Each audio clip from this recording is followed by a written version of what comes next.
के लिए ये बाज़ार में छाएंगे इबे तो चंबरी तहरीक सां लॻा पियो कामरेड आहे।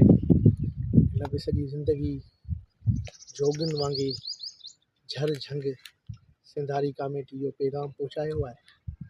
ऐं सिंधारी कमेटी जी हिकिड़ी वसी तारीख़ आहे जिन में हिन कामरेडनि जो वॾो पोरियो रहियो आहे।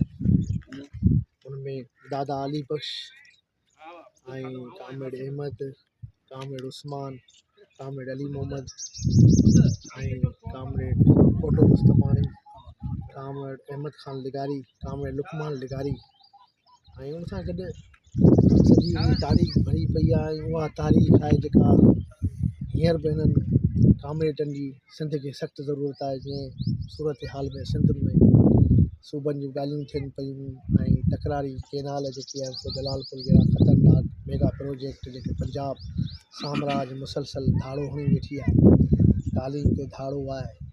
असांजे हारनि खे ज़मीनूं सुकनि पियूं ऐं पंजनि ज़मीनूं जलालपुर जेकी आहे चोलिस्तान आबाद कयूं पियूं वञनि, आबाद ज़मीनुनि खे गैर आबाद कयो पियो वञे।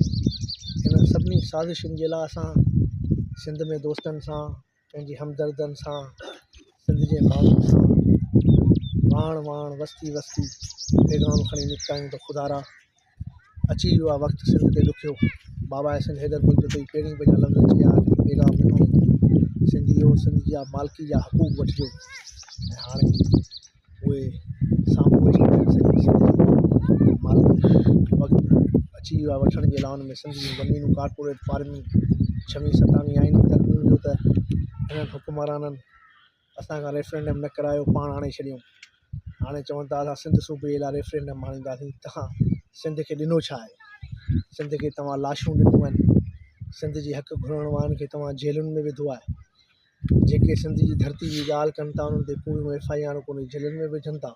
तंहिंजे करे सिंधारी कमेटी सम्झे थी त हींअर सिंध जी वॾी सूरत हाल ख़तरनाक आहे। उन लाइ सभिनी दोस्तनि सां मिलूं था। इंशाअल्लाह जल्द जेको आहे जिदोजहद जारी रखंदासीं। कामरेड अली मोहम्मद ख़ासकरी खे सुर्ख सलाम। जी